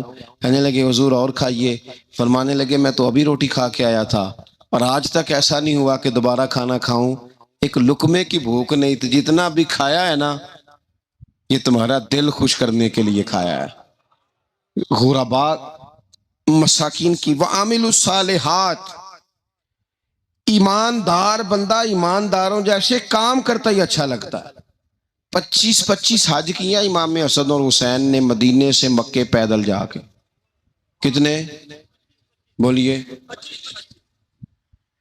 میں کہتا ہوں چلو ہم باجماعت نماز ہی پڑھ لیا کریں، چلیں حضور صلی اللہ علیہ وسلم نے فرمایا فجر کی نماز پڑھ کے بیٹھ جاؤ، اشراق چاش تک اللہ کا ذکر کرو، 2 نفل اشراق کے 2 چاشت کے پڑھ لو، اللہ 2 حج اور 2 عمرے کا ثواب عطا کر دے گا۔ مشکل کام تو نہیں ہے، مشکل تو ہاں ہی نہیں کیتی تھے، یہ مشکل ہے۔ ویسے یہ کہ آنکھ کھل جائے تو 25-30 منٹ 40 منٹ موبائل پہ گزر جائے وہ تو سوکھا ہے، یہ مشکل ہے۔ دوستو نیک اعمال ان پر کوشش، اہل بیت نے ہمیں سبق یہ پڑھایا ہے، حضور کے اصحاب نے ہمیں سبق یہ پڑھایا۔ تیسری بات فرمایا وَتَوَاصَوْا بِالْحَقِّ، صرف یہ نہیں کہ تم نماز پڑھ کے تو بیٹھ جاؤ، تم نے نا بے نمازی کو نماز کی دعوت بھی دینی ہے، مظلوم پر ظلم ہوتا رہے اور کونے میں چپ کر کے بیٹھے نہیں رہنا، بلکہ اگر ہاتھ پکڑا جا سکتا ہے تو ظالم کا ہاتھ پکڑنا ہے۔ نبی پاک علیہ الصلوۃ والسلام نے فرمایا اپنے بھائی کی مدد کرو چاہے وہ ظالم ہو یا مظلوم ہو، بھائی کی مدد کرو چاہے ظالم ہو یا مظلوم ہو۔ تو صحابہ نے عرض کی یا رسول اللہ صلی اللہ تعالی علیہ وسلم یہ مظلوم کی مدد تو سمجھ میں آتی ہے، یہ ظالم کی مدد کیسے کریں؟ نہیں سمجھ آ رہی ہے آپ کو بات کی؟ یا رسول اللہ صلی اللہ تعالی علیہ وسلم مظلوم کے ساتھ کھڑا ہونا تو ہماری عقل میں آ گیا، تو ظالم کی مدد کیسے کرنی ہے؟ نبی پاک صلی اللہ تعالی علیہ وسلم نے فرمایا ظالم کو ظلم کرنے سے روک دو، تم نے اس کی مدد کر دی، اسے باز کرو۔ لیکن ہم تو اتنی جرت ہی نہیں رکھتے بدی کو بدی کہنے کی، اتنی طاقت ہی نہیں ہوتی۔ جھوٹ کو جھوٹ کہنے کی ہمت، ہمارے گھر میں سارا کچھ ہو رہا ہوتا ہے، ہمیں پتہ ہوتا ہے کہ فلاں جگہ پہ ہمارا قبیلہ ہماری برادری غلط ہے، پر اتنی جرت کرتے ہم سچ بولتے ضرور ہیں پر دوسروں کے بارے میں، اپنے بارے میں سچ بولنے کو تیار نہیں ہوتے۔ جرت کا مظاہرہ کریں، زندگی میں حق کو حق کہنا سیکھیں، غلط کو غلط کہنا سیکھیں، جھوٹ کو جھوٹ کہیں، بدی کو بدی کہیں، سچائی کا ساتھ دیں ہمیشہ۔ ہم نے جب تک دیکھو نا ظلم ہوتا رہے، زیادتی ہوتی رہے، اپنا دروازہ اندر سے بند کر لو، پتر باہر نہ جانا، کیوں جی باہر اس پہ ظلم ہو رہا ہے، ان کے گھر آگ لگی ہے، کوئی ہمارے گھر تو نہیں نہ لگی۔ یاد رکھنا پڑوسیوں کی آگ نہ بجھاؤ گے تو اپنے گھر بھی آ جائے گی۔ اگر مظلوم کا ہاتھ نہیں پکڑو گے تو ظالم دلیر ہو جائے گا۔ اور ہمارے جتنے بھی بزرگ گزرے انہوں نے ظالموں کو ظالم کہا۔ امام احمد بن حنبل نے جیل کاٹی، امام اعظم ابو حنیفہ نے جیل کاٹی۔ آج کل لوگ کہتے ہیں مولانا صاحب آپ نے نا جناب غلط کو غلط نہیں کہنا، سیاست کی بات نہیں کرنی۔ کیوں جی؟ کس لیے نہیں کرنی؟ سیاست تو تدبیر کا نام ہے۔ بنو اسرائیل میں جتنی بھی تدبیر ہوتی تھی وہ سارے انبیاء کیا کرتے تھے، کیوں نہ بات کریں؟ یہ جن کرسیوں پہ آج تم نے ظالموں جابروں کو بٹھایا، یہ کرسی تو حضرت ابوبکر صدیق جیسے لوگوں کی ہے، یہ تو حضرت عمر جیسے لوگوں کی سیٹ ہے، حضرت عثمان غنی جیسے لوگوں کا کام ہے، مولا علی جیسے لوگوں کا کام ہے۔ غلط جگہوں پہ غلط لوگ بٹھا دی اور پھر جھوٹے کو جھوٹا بھی نہ کہیں، ظالم کو ظالم بھی نہ کہیں۔ ہم سے نہ رقم ہوں گے قصید یزید کے، کیونکہ ہم لوگ تو حسین کے سیرت نگار ہیں۔ یہ کیا بات ہوئی؟ آپ سچی بات ہی نہ کریں، کلمہ حق کہیں، ہمیشہ کھری بات کہیں، سچی، گرچہ اپنا نقصان ہو، حق کے ساتھ کھڑے ہونا سیکھیں۔ وَتَوَاصَوْا بِالْحَقِّ، ساری آسانی تھی، امام حسین کو کوئی مسئلہ نہیں تھا، آرام سے بیٹھے تھے۔ آج کتنے موجوں میں بیٹھے ہیں، پیر صاحبان، مولوی صاحبان، خطیب صاحبان، سیاستدان، وڈیرے، موج لگی ہوئی ہے، کسی کو کچھ نہیں کہنا، کچھ کہیں گے تو پھر بندے مخالفت کریں گے۔ تو امام حسین مسجد نبی میں جمعہ پڑھاتے تھے، چپ کر کے بیٹھے رہتے۔ حضور سید عالم علیہ السلام کے مزار انور کے پاس بیٹھے تھے، بیٹھے رہتے۔ لیکن امام حسین نے فرمایا ظالم حکمران بنے تو وہ قوموں کو تکلیف دیتے ہیں، وہ ملی نقصان کرتے ہیں، وہ امت کا چہرہ مہرہ بگاڑ کے رکھ دیتے ہیں، لہذا کھڑے ہونا پڑتا ہے، کلمہ حق کہنا پڑتا ہے، اعلاء کلمت الحق کے لیے نکلنا پڑتا ہے۔ آپ اپنی زندگی کے اندر سچی بات کرنا سیکھیں۔ الیکشن کے دن آ گئے، میرے ایک بڑے محبت والے ساتھی تھے، وہ آ گئے ووٹ کے لیے۔ ویسے بھی یہ جو بیماری ہمارے ملک میں نا جی، ہمارے ہاں حکمران بعض اوقات کہتے ہیں اوے ہو جی جمہوریت بڑی ضروری ہے۔ وہ بھی کس مصیبت کا نام ہے جمہوریت؟ اقبال تو کہتے ہیں کہ یہ وہ چیز ہے کہ جس میں پتہ ہی کوئی نہیں ہوتا، پڑھے لکھے ان پڑھ کا، چھوٹے اور بڑے کا، سیانے اور بیوقوف کا۔ جمہوریت وہ طرز حکومت ہے کہ جس میں بندوں کو گنا کرتے ہیں، تولا نہیں کرتے رہتے ہو ہر وقت۔ قوم کو اس کا حق ملنا چاہیے، غریب کی مدد ہونی چاہیے، انصاف ملنا چاہیے۔ باقی یہ تمہاری کہانیاں ہیں ڈکٹیٹرشپ اور جمہوریت، اور ہمیں تمہاری سمجھ بھی نہیں آتی۔ ہر ڈکٹیٹر کے ساتھ ہوتے ہو، باتیں جمہوریت کی کرتے ہو، جہاں تمہارا دل کرتا کھڑے رہتے ہو۔ ہمیں تو کوئی اس سے غرض نہیں، کام ہونا چاہیے۔ بلکہ جو لوگ قوت نافذہ رکھتے ہیں انہیں سمجھنا چاہیے کہ ملک کی بھاگ دوڑ ہمیشہ مضبوط ہاتھوں میں رہے، اور وہ اس طرح کا نظام وضع کریں، مل بیٹھیں سارے ادارے کہ غریب کی سنی جائے۔ وہ مجھے بڑی اچھی طرح یاد ہے جب وہ ایک حکومت ختم ہوئی اور جو ایک فوجی رہ کے گئے تھے 11 سال، ان کی حکومت آئی تو میں باہر نکلا تو ایک بزرگ تھے، وہ صبح صبح ناشتہ بیچا کرتے تھے ہمارے علاقے میں، چاول اور چنے بنے۔ تو میں نے ان سے کہا بزرگوں پتہ لگا جی رات دی حکومت بدل گئی ہے۔ تو فرمان لگے پتر جیڑا مرضی بھی آ جائے، میں تو یا چاول بیچ کے روٹی کھانی ہے۔ ہمیں تو ان سے غرض ہی نہیں، اللہ جانے کون آیا کون گیا، تو کھیل تماشا بنایا ہوا ہے۔ تو جھوٹے کو جھوٹا کہیں۔ میرے ایک دوست ہیں الیکشن لڑتے ہیں، مجھے ایک دفعہ آ کے کہنے لگے آپ نے کبھی ووٹ نہیں ڈالا، اس دفعہ ضرور ڈالے۔ میں نے کہا نہیں ڈالتا میں۔ کہنے لگے ووٹ قوم کی امانت ہے، تو میں نے کہا امانت کسی بے ایمان کو دے دوں؟ امانت تو امانت دار کو دی جاتی، نہیں سمجھے آپ بات؟ یہ سارے کہتے ہیں نا ووٹ قوم کی، تو امانت کس کو دینی چاہیے؟ صحیح بتاؤ۔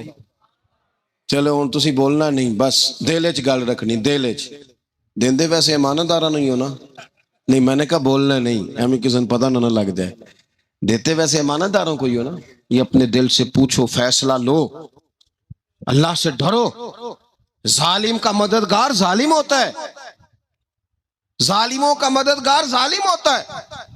وہ تیرے میرے ووٹ پر جیت کر جب ظلم کرے گا تو پھر کون ہے جو یہ دعویٰ کرے گا کہ جناب میں ظالم کا مددگار نہیں؟ سوچو سمجھو غور کرو۔ عزیز بھائی، امام حسین رضی اللہ تعالیٰ عنہ نے فرمایا سچ کو سچ کہیں گے، جھوٹ کو جھوٹ کہیں گے۔ یہ نہیں ہو سکتا کہ جناب ظلم ہوتا رہے اور چپ رہے۔ اور یہ سبق کہاں سے پڑھا انہوں نے؟ مولا علی شیر خدا سے۔ ہم تو اپنے بچوں کو کہتے ہیں نا باہر ظلم ہو رہا ہے، تو پتر تو نہ باہر جانا، ہماری نہیں لڑائی۔ لیکن جب حضرت عثمان غنی رضی اللہ تعالیٰ عنہ پر بلوائیوں نے حملہ کیا نا، تو چونکہ حضرت عثمان غنی خالو تھے امام حسن اور حسین کے، حضرت عثمان خالو ہیں، سگے خالو ہیں، تو حضرت مولا علی شیر خدا نے یہ نہیں کہا کہ پتر اتنے بندے آ گئے ہیں، تلواریں ہیں، محاصرہ ہے، باہر نہ نکلنا، بلکہ حضرت مولا علی نے خود اپنے دونوں بیٹوں کو تلواریں پکڑائیں اور حضرت عثمان غنی کے دروازے پہ کھڑا کر کے کہا پتر خیال رکھنا تمہارے ہوتے ہوئے کوئی بھی شخص حضرت عثمان غنی کا دروازہ نہ کراس کر پائے۔ خود اپنے بچوں، ہر جنگ میں حضرت علی ساتھ لے کے جاتے تھے۔ ہم تو بچوں کو دلیری سکھاتے ہی نہیں، بزدل۔ اور کچھ ہمیں بابے مل گئے، وہ کہندے ہیں منڈے نو سایا ہے، میں کہ بابے نو آپ سایا ہے، انہوں بھی کرو دم کراؤ، اس کو نظری سایا آتا ہے۔ کیسے نادانوں سے پالا پڑ گیا۔ کیا ہوتا ہے وہ سایہ؟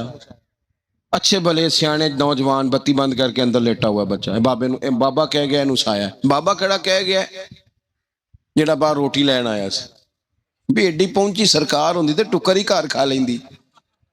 لوگوں کے قسمت کا حال بتاتا ہے، اپنی اتنی خراب ہے کہ مانگتا پھرتا ہے۔ کیا مذاق بنایا ہم نے اپنے ساتھ؟ تھوڑے سمجھدار ہو جائیں، ہر بندے کی بات کا اثر قبول نہ کیا کریں۔ مومن کے پاس طاقتیں ہوتی ہیں، جو جدھر لگاتا ہے چپ کر کے لگ جاتے ہو۔ ان الذین قالوا ربنا اللہ ثم استقاموا تتنزل علیہم الملائکہ، اللہ کہتا ہے تو ڈٹنا سیکھ، رب کا نام لے کے ڈٹ جا، رب تیری مدد کے لیے فرشتے بھی نازل کر دے گا۔ کہیں کھڑے ہونا سیکھیں، جس کا جو من آتا ہے وہ تباہی کر کے گزر جاتا ہے، بالکل قطعاً نہیں۔ تو امام حسین نے صحیح کو صحیح کہا، غلط کو غلط کہا، اور ڈٹ کے کہا، اور پورے وثوق سے کہا، اور پوری وہ حضرت امام ابو مالک کھڑے تھے نا، تو یہ بادشاہ بڑی بڑی غلط باتیں بھی کرتے ہیں۔ اچھا چلے صحیح بتائیں آپ، میں آپ کو اپنی بات بتاتا ہوں۔ کئی دفعہ ایسے ہوتا ہے، کئی دفعہ کہ بات کوئی ہو جاتی ہے، کر لیتے ہیں، تو کوئی ساتھی توجہ دلاتا ہے کہ آپ تو بولتے بولتے یہ کہہ گئے، تو احساس ہوتا ہے ہو یار غلطی ہو گئی، ہو جاتا ہے۔ بڑے بڑے جو محدثین تھے، بڑے بڑے لوگ، انہوں نے کہا یار ہماری یہ رائے تھی، پھر اس کے بعد ہمیں یہ پتہ چل گیا، اب ہماری رائے بدل گئی ہے، اس کو رجوع کرنا کہتے ہیں۔ بڑے بڑے لوگوں نے کر لیا۔ لیکن ہماری سیاسی جماعتوں کا حال یہ ہے کہ ان کے کسی کارکن سے پوچھے نا تمہارے لیڈر نے کبھی غلطی کی ہے؟ کیوں کیا نے؟ کیوں؟ معاذ اللہ یہ فرشتے کیا ہیں؟ یہ غلطی نہیں کر سکتے؟ اگر بڑے بڑے لوگ کہتے ہیں یار یہاں ہم بھول گئے تھے، حتیٰ کہ صحابہ کرام علیہم رضوان اپنی رائے سے رجوع کرتے، یہاں کیا حال ہو گیا؟ کس چکر میں ہم پڑ گئے؟ جماعتوں کو بت نہ بناؤ، وہ جماعتیں رہنے دو، اگرچہ بت ہیں جماعت کی آستینوں میں، پر مجھے حکم اذاں لا الہ الا اللہ۔ تو سچ کو سچ، جھوٹ کو جھوٹ۔ حضرت امام ابو مالک کھڑے تھے تو ہارون رشید بادشاہ تھا، کچھ بڑے خوش آمدی لوگ ہوتے ہیں، نہیں جی نہیں سرکار آپ کی تو کیا بات ہے، کیوں جی اتنی تعریفیں کیوں کر رہے ہو؟ کہتے ہیں اس نے خرچہ کیا، مسجد بنوا کے دی ہے، یہ جناب چندے دیتا ہے۔ وہ خدا کے بندو، چندہ دینے کا مطلب یہ جو مرضی کہا جائے۔ حضرت امام مالک ہارون رشید کے بڑے بادشاہ کے دربار میں کھڑے تھے، کسی بڑے کے، ہارون رشید تھا یا کوئی اور تھا، تو وہ نا مکھی بار بار بادشاہ کو تنگ کرتی. مکھی کئی دفعہ نہیں قابو آتی، 3-4 بندے بھی لگ جائیں تو نہیں قابو آتی، پکڑی نہیں جاتی، مکھی جو ہوئی. وہ مکھی بڑا تنگ کر رہی تھی، تو اس نے نا ایک غلط جملہ کہہ دیا. غلط کہنے لگا معاذ اللہ ثم معاذ اللہ، نقل کفر کفر نہ باشے. کہنے لگا امام مالک سے کیا ضرورت تھی اللہ تعالیٰ کو یہ مکھی کیوں بنائی؟ اللہ کی تخلیق پر اعتراض کر رہا ہے معاذ. اب خوش آمدی کو بندہ ہوتا تو کہتا جی وہ مسئلہ یہ ہے جی، وہ اصل بات یہ ہے جی، آپ بیٹھیں جی، ٹھنڈے دماغ سے سمجھاتا ہوں. لیکن وہ نشے میں چور ہے نا، تخت پہ بیٹھا ہے، سخت بات کر دی کہ کیوں بنائی مکھی. تو امام صاحب اٹھ کے کھڑے ہو گئے، ہاتھ میں چھڑی پکڑی تھی، زور سے زمین پہ ماری، فرمانے لگے یہ مکھی نا اللہ نے تیرے جیسے لوگوں کا غرور توڑنے کے لیے بنائی ہے کہ سنبھالی تو تم سے مکھی بھی نہیں جاتی تو دعوے بڑے کرتے ہو. یہ تیرے جیسے بندوں کا غرور توڑنے کو بنائی ہے. چپ کر گیا، کہنے لگا حضور غلطی ہو گئی تھی، آئندہ نہیں کروں گا. تو آپ جب جھوٹ کو جھوٹ کہتے ہیں اور سچ کو سچ کہتے ہیں، حق کی تعریف کرتے ہیں، باطل کو بیان کرتے ہیں، لوگ مخالفت کرتے ہیں. اب جب لوگ مخالفت کریں گے پھر تکلیف آئے گی. تکلیفیں بڑی سونی ہوتی ہیں. جب تکلیف آئے تو رب کہتا ہے وَتَوَاصَوْا بِالصَّبْرِ، اب ایک دوسرے کو صبر کی نصیحت کرو. یہ جب دکھ آتے ہیں نا، دکھ بندے کو نرم کر دیتے ہیں، بیماری نفسانی خواہشات کو ختم کر دیتی ہے. بیمار بندہ اس کا کسی غلطی کی طرف دھیان ہی نہیں جاتا، وہ پورا جڑ جاتا ہے اپنے رب سے، اس کے اندر سے نفسانی خواہشات ختم ہو جاتا ہے. جب آپ دکھی ہوتے ہیں نا، پھر کوئی سجدے کا مزہ آتا ہے، پھر کوئی دعا میں لطف آتا ہے، پھر کوئی رب سے دل لگانے میں مزہ آتا ہے، پھر دل کرتا ہے کہ کوئی بندہ موجود نہ ہو، میں اکیلا ہوں مسجد میں، رج کے یاد کروں اپنے مالک کو. جب آپ صبر کرتے ہیں، قرآن پاک میں نا کم و بیش کوئی 99 کے قریب 90 سے زیادہ مرتبہ صبر کا ذکر ہے، اور محدثین نے تصریح کی ہے کہ کوئی 500 کے لگ بھگ حدیث پاک میں صبر کا ذکر ہے. حوصلے سے، صبر سے، وَتَوَاصَوْا بِالصَّبْرِ، صبر بندہ کر کے دکھائے، اس کے اندر حوصلہ ہو، دلیری ہو. ہم نہ جلد باز ہو جاتے ہیں. بعض بزرگ بھی ناراض نہ ہوں تو وہ بھی بڑے جلد باز، فٹافٹ کام ہونا چاہیے. بعض بچے بھی، بعض جناب سیانے لوگ، بڑی جلدی ہے. بندے نے روزہ رکھا ہوا نا گرمیوں کا، تو عصر کے وقت اگر وہ بڑا سوڑا پڑ جائے نا تو روزہ پھر کھل جاتا ہے. کھولیے، بڑی جلدی ہے جی، بڑی ٹینشن ہے جی، بڑا لگ رہا ہے، تو کھل جائے گا یہ کہنے سے. اس نے کب کھلنا ہے؟ بولیے. آپ کو تکلیف ہو گئی، آپ کو خدا نہ خواستہ ڈاکٹر نے کہا چھوٹا سا آپریٹ کرنا ہے آپ کا، شام کو ٹھیک ہو جائیں گے جی؟ تو جلدی بڑی، درد بڑی ہو رہی، جلدی کریں ڈاکٹر صاحب. تو ڈاکٹر کہتا ہے پہلے خون ٹیسٹ کرا، پھر بلڈ پریشر اپنا چیک کرا، پھر شوگر چیک کرا، پرسوں رپورٹ آئے گی، پھر شام کو لے کے آنا، پھر ٹائم دوں گا، پھر ٹائم دے گا، پھر آپریٹ کرے گا، پھر دوائیاں لکھے گا، پھر آپ کو آرام کا مشورہ دے گا، پھر 2-3 ماہ لگیں گے، پھر طبیعت پوری طرح. تو کرنا کیا پڑے گا؟ صبر. کیا کرنا پڑے گا؟ صبر. صبر زندگی میں ضروری ہے. اگر صبر نہیں تو پھر کوئی کام بھی. اپنے مزاج میں حوصلہ لائیں، حلم ہو، بردباری ہو، صبر ہو، تحمل ہو. امام علی مقام رضی اللہ تعالیٰ عنہ کو آپ دیکھ لیں، میدان کربلا پورا پڑھ لیں، آپ پوری تاریخ روایات کھنگال کے دیکھ لیں. سامنے تلواریں تھیں یزید کے لشکر کے پاس، امام کے پاس حوصلہ تھا. وہاں ظلم و جبر ہو رہا تھا، یہاں حوصلہ، حلم، بردباری، اعلیٰ ظرفی، کرم.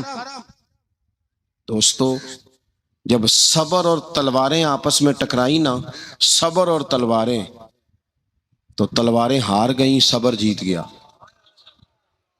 صبر ہمیشہ جیت جایا کرتا ہے. بعض اوقات تھوڑا ٹائم لگ جاتا ہے، تھوڑا سا وقت. کچھ چیزوں کی لوگوں کو فوراً سمجھ نہیں آتی، ٹائم گزرنے کے وہ کافی دیر کے بعد احساس ہوتا اوہو وہ تو ٹھیک تھا. احساس، لیکن آپ زندگی میں تھوڑا تحمل، تھوڑی بردباری. آپ یقین کریں ہم جب لڑائیاں کرتے ہیں نا، کسی سے بحث کرتے ہیں، کچھ ایسی باتیں کر جاتے ہیں کہ بعد میں ہمیں احساس ہوتا ہے یار زیادہ سخت بات ہو گئی. مانتے نہیں، لیکن بعضوں کا خیال ہوتا ہے یار اوہو یہ نہیں کہنا چاہیے تھا. لیکن وہ بات غصے میں نکل جاتی ہے، صبر ہوتا نہیں، پھر وہ خرابی ہوتی ہے. اپنی زندگی میں صبر. یہ تھوڑی بہت جو تکلیفیں آتی ہیں نا، میں گیا ہوا تھا سندھ کے سفر پر، تو موٹر وے سے، سکھر سے موٹر وے لاہور آتا ہے، اب سفر آسان ہو گیا. تو میں نے اپنے ڈرائیور سے کہا لو میاں اب سہولت ہو گئی تمہیں، اب تو سارا موٹر وے لاہور تک آسان ہو گیا. مجھے کہنے لگا نہیں حضرت صاحب یہ مشکل ہے. میں نے کہا جی کیوں؟ کہنے لگے نیند آنے لگ جاتی ہے. بالکل سیدھی سڑک ہے نا، اگر کوئی سپیڈ بریکر ہو، کوئی رکشے والا بھی آئے، کوئی ریڑی والا چاچا ناراض بھی ہو کہ ویک کے نہیں چلائی جاندی، تو بندہ تھوڑا جاگتا رہتا ہے، تھوڑا نا وہ. تو زندگی میں جو رکاوٹیں آتی ہیں نا، یہ تو بندے کو جگانے کے لیے آتی. ان مع العسر یسرا، ان مع العسر یسرا. ایک دفعہ اگر مشکل آئے تو اللہ دو آسانیاں دیتا ہے. ہم نہ گھبرا جاتے ہیں. یہ دکھ تو بڑے پیارے ہوتے ہیں، یہ تو بڑے نفع بخش ہوتے ہیں، یہ تو فائدہ کرتے ہیں بندے کا. تکلیفیں جیسے جیسے زندگی میں آتی ہیں بندہ پالش ہوتا جاتا ہے. جیسے جیسے میں اکثر دوستوں سے کہتا ہوں کبھی مشکل آ جائے اور کوئی بندہ ساتھ نہ بندے کے چلے، نہ رشتہ دار چلے، نہ دوست چلے، نہ گلی محلہ کوئی ساتھ نہ چلے، تو ہم شکوے کرتے ہیں. حالانکہ شکوے نہیں کرنے چاہیے. اگر یہ ساتھ نہ کوئی بھی چلے تو بندے کو اکیلے لڑنے کا حوصلہ نصیب ہو جاتا ہے، اسے پھر ہمت مل جاتی ہے کہ یہ سفر میں نے اکیلے طے کرنا ہے. تو امام علی مقام کی زندگی، یہ ساری چیزیں ان کو ملاحظہ کریں گے تو چار باتیں کھل کے سامنے آئیں گی. پختگی ایمان کی، شوق اعمال صالحہ کا، بات کرنی ہے تو ہمیشہ حق کی کرنی ہے، سامنے کوئی بھی ہو کبھی جھوٹ کا ساتھ. اور چوتھی بات یہ کہ صبر، تحمل، حوصلہ. میں نے قرآن مجید ایک جگہ سے اور تلاوت کیا تھا، وہ بھی تھوڑی سی بات آپ سے عرض کرنی ہے، پھر میں بات ختم کرنے لگا ہوں. یہ جو حضور کے صحابہ اور اہل بیت ہے نا، ان کا آپس میں بڑا گہرا رشتہ ہے، بڑا خوب پیار ہے ان کا. کچھ لوگوں کی نا دکان تب چلتی ہے جب وہ ان کا اختلاف ثابت کریں، دکانیں تب چلتی ہیں. چونکہ نبی پاک صلی اللہ علیہ وسلم نے فرمایا شیطان مایوس ہو گیا ہے، اب وہ لوگوں سے بت پرستی نہیں کرا سکے گا لیکن تمہیں لڑائے گا. ظالم ہے کہ صحابہ اور اہل بیت کو لڑا دیتے. خدا کے بندو تمہیں پتہ ہی نہیں تم کن کی بات کر رہے ہو. پہلے اپنی حیثیت دیکھو، یہ لوگ کتنی شانوں والے ہیں، تم کن کا تذکرہ کر رہے ہو. ان کے تو نام لیتے وقت کئی دفعہ ڈر آتا ہے کہ زبانیں بھی اس قابل ہیں کہ نہیں. قرآن مجید نے کہا محمد الرسول اللہ، محمد صلی اللہ علیہ وسلم اللہ کے رسول ہیں، والذین معہ، اور جو ان کے ساتھ ہیں. یہ قرآن پاک کے دو جملے ہمیشہ یاد رکھیں، تاریخ رکھیں سنبھال کے لوگ اپنے پاس. قرآن پاک نے دو باتیں کی، فرمایا اشداء علی الکفار، یہ جو حضور کے ساتھ ہیں یہ کافروں پر سخت ہیں، رحماء بینہم، آپس میں بڑے مہربان ہیں. تو جب اللہ کہتا ہے آپس میں مہربان ہے، نہیں سمجھ آئی بات کی آپ کو؟ اللہ کہتا ہے کہ آپس میں بولیے، تو پھر اللہ کی بات ماننی ہے یا کسی لڑانے والے کی بات ماننی ہے؟ اللہ کہتا ہے یہ آپس میں. باقی ہے رائے کا اختلاف، تو باپ بیٹے کا بھی ہو جاتا ہے، ہوتا ہے کہ نہیں؟ ابا کہتا ہے یہ کام کر لیں، پتر کہتا ہے. حضور صحابہ سے مشورہ لیتے تھے، کئی دفعہ نبی پاک نے صحابہ کی رائے پہ عمل کیا. تو صحابہ میں بہت سارے معاملات اجتہادی ہوئے لیکن ان میں عداوت نہیں تھی، ذاتی رنجشیں نہیں تھیں، بغض نہیں تھا، ان کے دل ایک دوسرے کے حق میں نرم تھے. لہٰذا شرارت جلدی قبول کرتا ہے بندے کا دماغ، شرارتیں نہ